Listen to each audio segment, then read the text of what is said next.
Good morning. Good morning. This is Biniam on the Checkin In podcast. Today is July. No, it's August.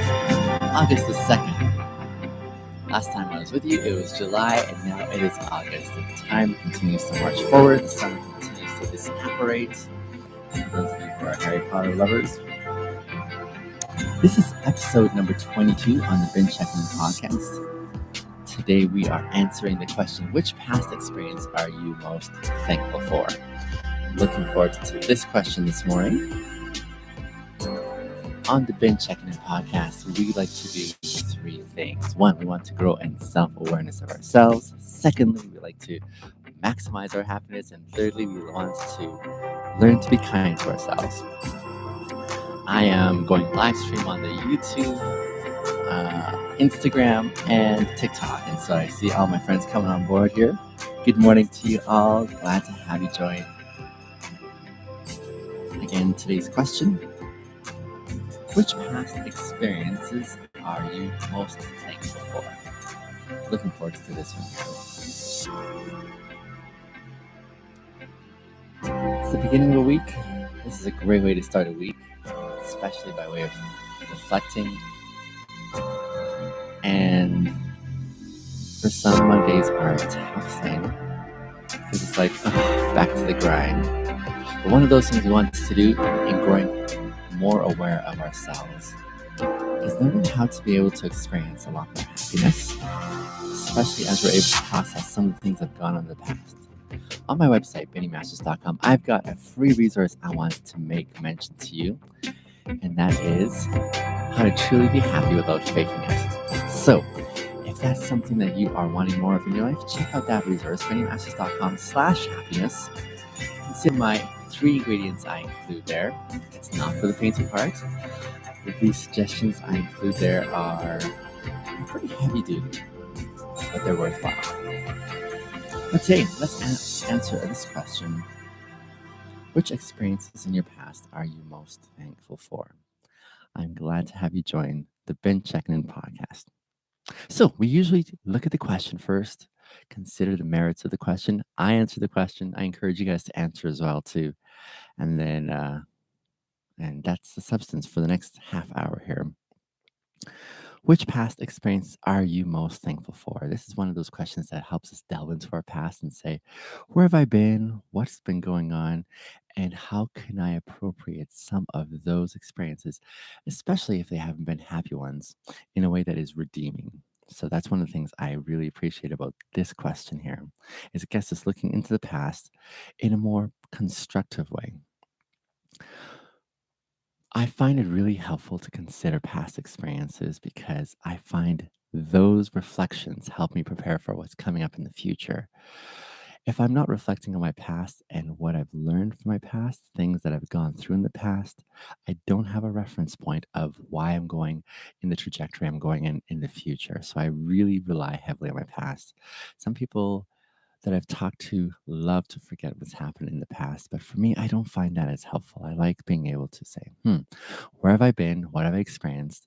How is that impacting me so that I am choosing a way that seems better going forward? And so these experiences in the past, I find tremendously enriching by way of reflection.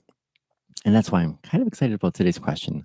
Which past experiences are you most thankful for? So there's a couple of components here. We're reflecting on the past because we all have a past. We all have things that we've come through in the past. I talk to people often, and most that I talk to do not think they have a story. Most people think that they don't have much to contribute by way of experiences because they're usually doing the contrasting and comparing game and saying, my story seems tame. My story seems very subdued, and so there's not much there to talk about.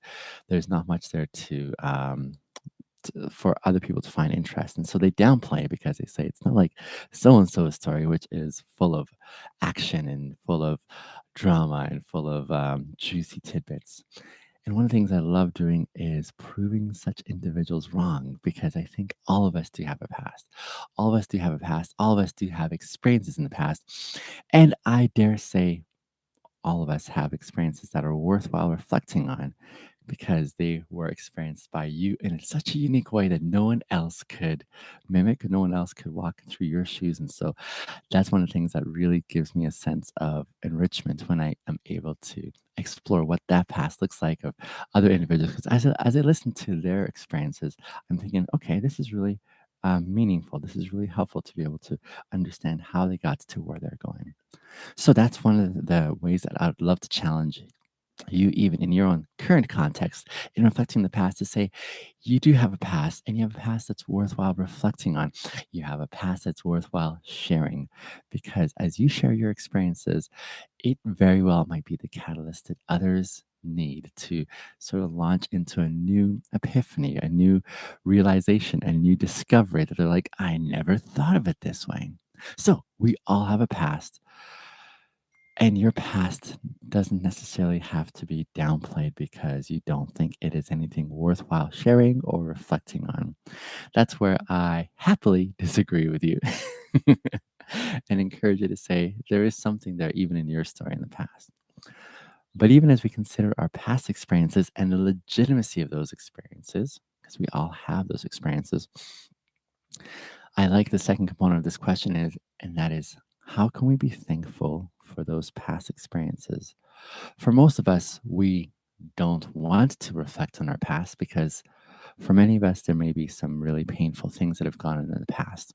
And the best way we know how to deal with those past experiences is by way of saying, I want to forget this ever happened. I want to not ever remember what went on there because the pain may be that significant.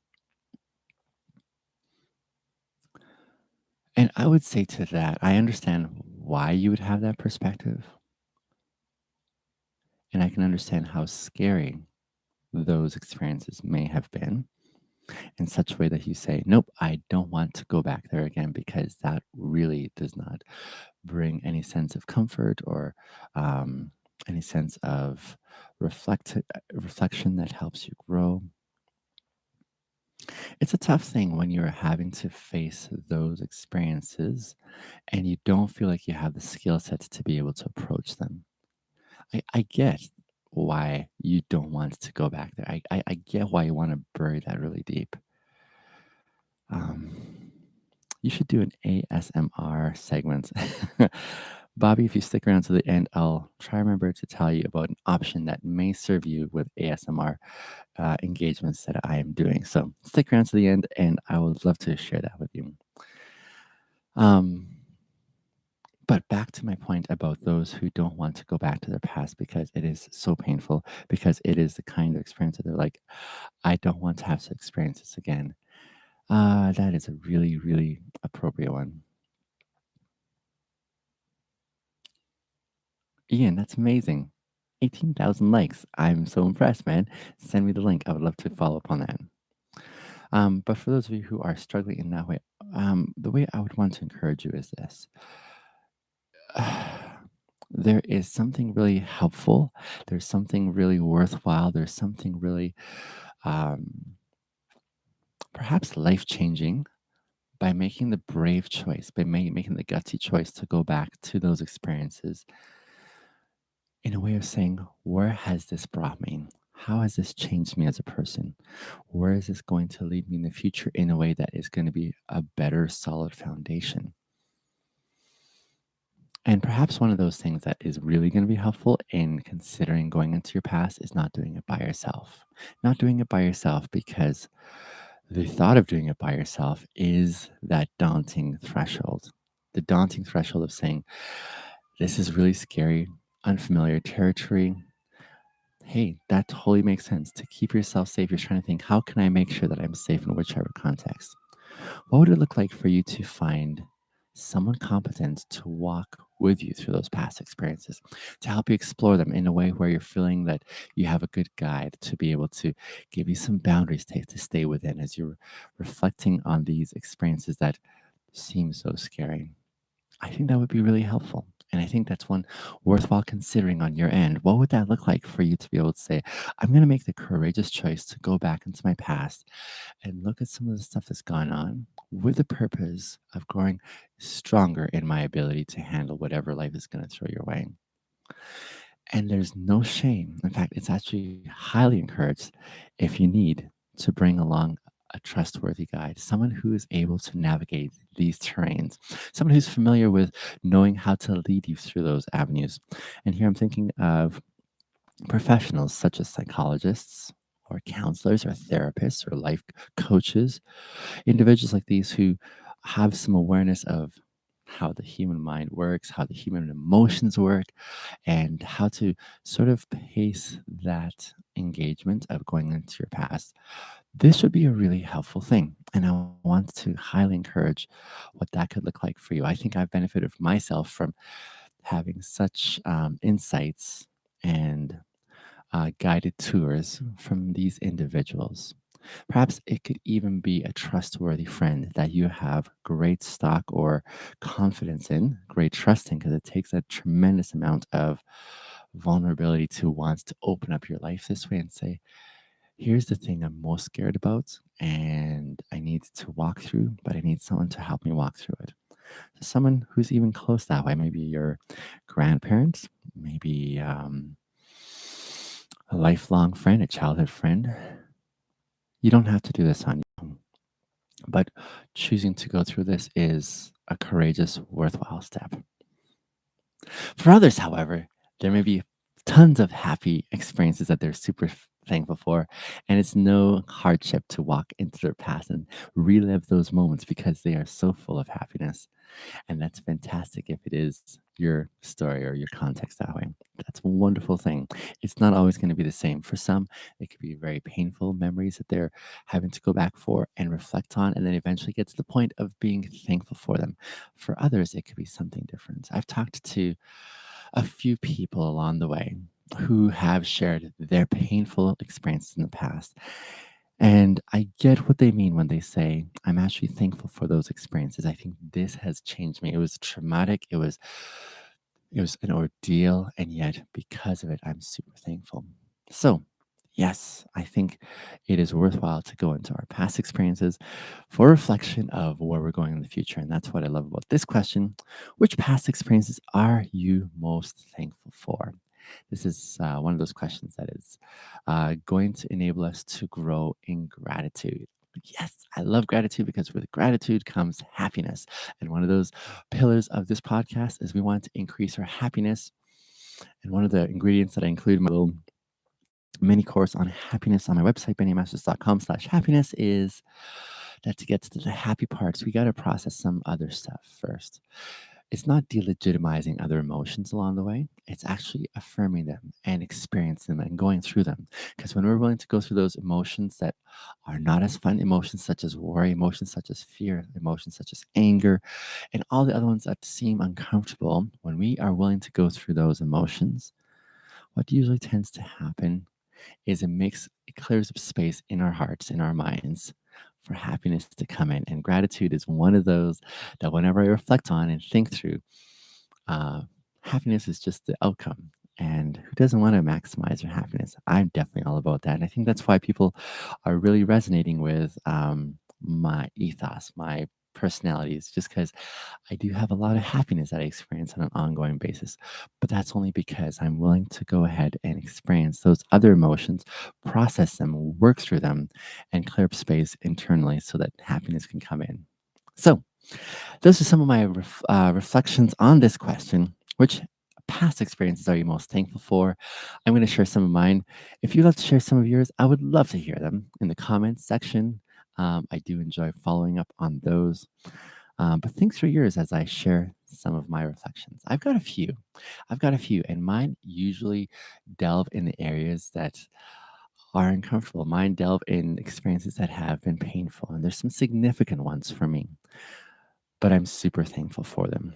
I'm thinking of two experiences. I think I'll only have time to share two significant ones in my past. Two experiences that I'm super thankful for. They were very challenging when I went through these experiences, but in the aftermath, I feel like I'm experiencing a lot of amazing um, feelings, a lot of amazing perspectives and emotions as a result of going through those past experiences. And they're definitely they've definitely shaped my life. And I think you guys are experiencing part of the effects of those experiences. So that's why I think it's meaningful for me. And it's probably going to be meaningful for you to hear about those experiences and how they have brought us even to connect in this way.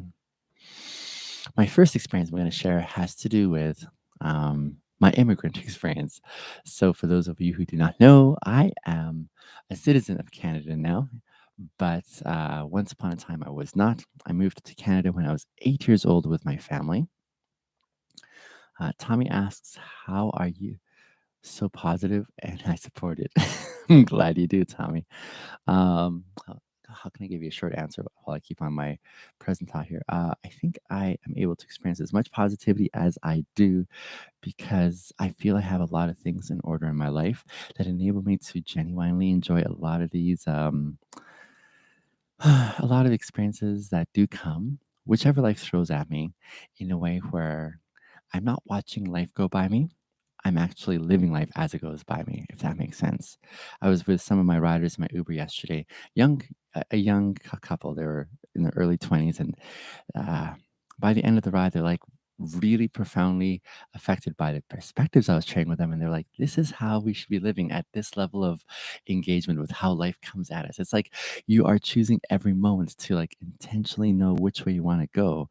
And that's where I've gotten to, Tommy, in my experience, is I've gotten to a point where I feel like I am seizing life by the horns. I'm in essence saying, no, here's how we're gonna go because of my perspectives, because of my convictions, my non-negotiables, these boundaries I've been able to put in place in my life that really help inform why I value what I value and why I'm able to like move forward in such a way that says, nope, this is what this means for me.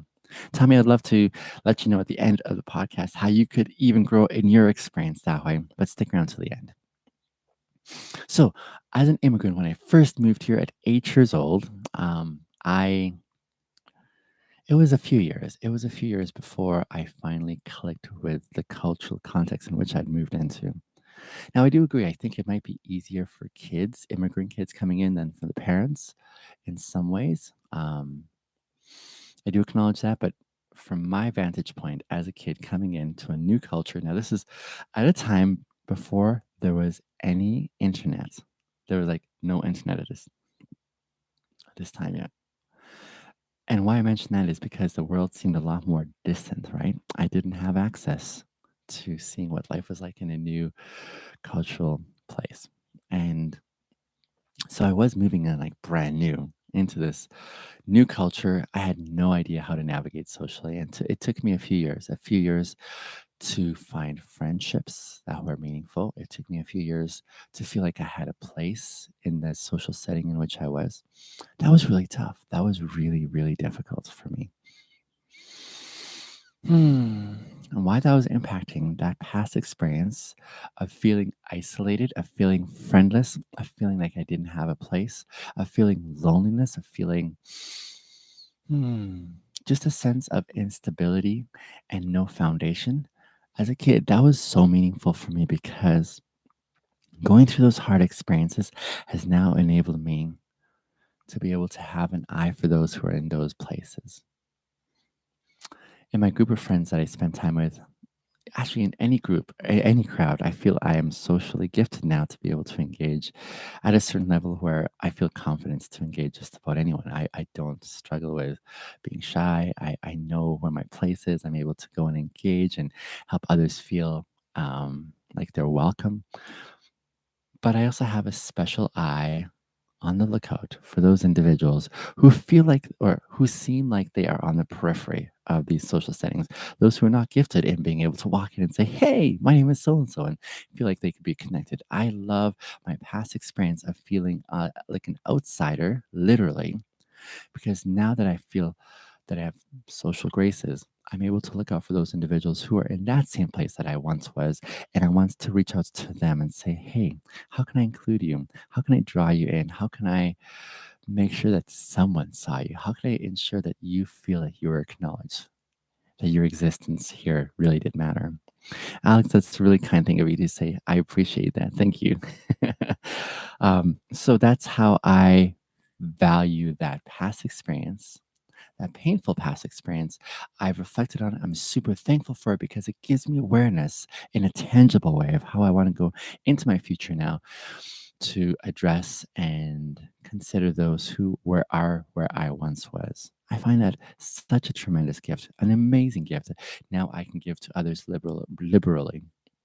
I'm always thinking about those who are on the outside. How can I acknowledge them? How can I bring them in? How can I help them feel like they've got a really important place in whichever social setting I'm in? Because one of the things I think I've noticed about people in general is we would love to be acknowledged. We would love for someone to know that we were here.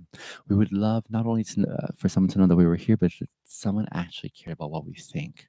Someone actually cares about how we feel. Someone actually cares about what perspectives we might have that we think that others would totally write us off for if they were ever shared.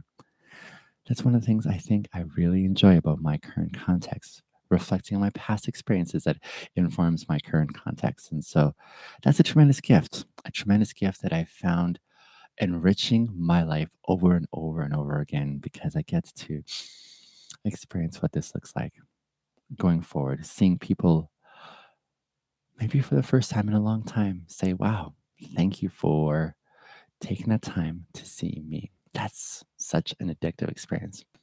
My second experience I want to share with you has to do with a very recent one for me, actually.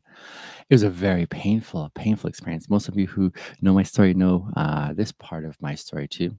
But in short, just because of our time limitations, this experience has to do with me getting real with myself. That sounds awkward, but let me explain. Me getting real with myself because for the longest time, I don't think I was honest and real with myself. For the longest time, I was living in a zone of codependently wanting to please everyone around me. And I did really well at that. I did astonishingly well, just being able to fulfill other people's expectations for me, which led me to live a life of dishonesty because I could never be actually straight up with those in my life that I was engaging and interacting with. So that when I finally did decide to become honest, there were some significant, painful responses from those on the other side. Significant and painful because they bought into a binium that they thought was authentic and genuine and honest and all those good things. And they built a foundation in friendship and relationship based on that premise. And when they finally found out that, oh, this is not the real you, there's another side of you that you've kept from us, it was really painful. And how this played out was me being unfaithful and cheating on my wife at the time. And so we're not together anymore, but we're still thankfully good friends and co-parent our kids really well. But it meant deep hurt in that relationship, deep hurt to someone who is pretty stellar and amazing who did not deserve that. Deep hurt to so many people and individuals who bought into the version of Biniam that I was presenting, whereby they trusted me with a lot of their sacred and vulnerable things. Excuse me. A lot of people who invested the most important parts of themselves in this relationship that they thought was really solid and substantial. And I turned out to be something that um, they didn't expect me to be. And so that dishonesty paid off with tremendous deep hurt for so many people. So this is why I say with me getting real with myself, I finally got to the place where I was like, I remember how highly I valued this component of transparency once upon a time in my life and how far I'd seen myself move from this foundational element that I said, this is super important to me. And I wasn't living in that zone. And so when I decided to press that reset button in my life to get back again to this place where I could be honest with myself, and in being honest with myself, I can now with confidence present that self to others and start all over again. That was a really painful experience. I was not guaranteed of the response. In fact, I was planning a good decade span of people who would not want anything to do with me. People who would not want anything to do with me because they're like, wow, we did not expect this. And so we don't want to be a part of what you're selling anymore. We don't trust you anymore. So I thought it would take a good year for people to actually start trusting me again and wanting to be engaged socially. But I knew that was part of the cost of me making this decision to become real with myself, transparent and honest. I knew I was going to lose everything. And yes, I did lose everything, but it's been a fantastic race that I'm experiencing in life, that I've been able to experience being restored socially in a faster time track than I expected. Now, my former community, I I wouldn't doubt that they are still hurting and still trying to cope with the effects of my disclosure to them, of not being honest with them. So I'm getting used to letting them process what that looks like for themselves, because that's their story, not mine. I know I had a part in that. I wanted to do responsibility and making sure that I, owned up to what that looked like and how we got there. But I found a fantastic new community that says, "Hey, you're messy like we are. Welcome to our ranks." And so it's been a beautiful thing for me to experience this reintegration socially, whereby I do feel this sense of consistency, both internally in my mind and externally the way I present myself. So for that, I'm super, super thankful for. I'm so grateful for this new threshold in which I get to walk in. And why I'm thankful for that past painful experience is now it enables me to openly share my story, and openly share it so that others can have hope that, hey, I'm scared of my story, but maybe it's possible that in going back to my painful story, I can experience some breakthroughs. And it's a beautiful gift that I love watching others receive when they get their confidence, when they find their own voice, when they're able to grow in that sense of self awareness that enables them to now take on the world and say, "Who cares what people think about me? I'm going to live my life and I'm going to do it on my own terms. And I'm going to do it not from the shadows or from the dark, but because I'm going to step into the light and face where I once was so that I can go forward in the future with a sense uh, of raw confidence that enables and equips you to be able to grow in taking on bigger challenges in your future." You can see now why these past experiences, painful as they were, have impacted the person that I am today. Because I was once an outsider, I have a special keen awareness for how I want to embrace those in life today who also feel like they're outsiders and are looking desperately for someone to take them in. I want to be that person. I want to be that person who um, helps you find your voice in the midst of your isolation and loneliness, to be able to say that someone knows I was here and someone actually cares about where I'm coming from. Because as you grow in that confidence and as I make space for that confidence for you, then you are now able to experience what that looks like in doing the same for others. I think that's a beautiful and amazing thing. Secondly, even the fact that I was living in dishonesty for a long time, now being able to tell my story as candidly and openly as I am, enables you to also do the same. Because usually there's confidence and growth that happens when we're willing to go that way. My dear friends, there are three reasons I said why I do this podcast. One is to grow in self-awareness of ourselves. That's what I'm doing. I'm wanting to apply myself to this as a discipline. And I want to invite you to join me in that same endeavor. What does it look like to learn about yourself and how you're made up? Secondly, it's to maximize our happiness. Not to say that others are, it's not to say that other experiences are not important on the future. I would love to offer myself that way if that would be of service to you. Check out my website, bennyashes.com. I have a special membership tier that gives you more access to me, where we can start doing some of this heavy work lifting. It is heavy work, but I'd love to be able to walk alongside you in that process. And finally, to learn to be kind to ourselves. This is something that we don't often do because it's a tough thing to be kind to yourself, but it's so necessary to be gracious to yourself. So what does that look like? I want to encourage you to join me even in this walk, in this community, as we do this together. This has been episode 22 of the Ben Checkin In podcast. I'm so thrilled to have had you join me for a few moments. If you're watching the recording, thank you for taking the time to do so. I know I've been hearing from you guys who listen to the recording who have expressed how much you appreciate it, and I'm so thankful for the time you invest to do this. I am so excited about how this community is going to grow going forward in the future because we are really intentional about becoming better versions of ourselves by asking these significant hard questions. It's time worthwhile spent. How do you reconcile without inconveniencing others? Great question. Um, Send me a private message. I'll see if I can help you with that one there. But in the meantime, it's time for me to say goodbye. Thank you for joining this podcast, episode 22, Been Checking In podcast. I'll be back again tomorrow morning. We'll consider another question together. Much love, you guys. Bye bye.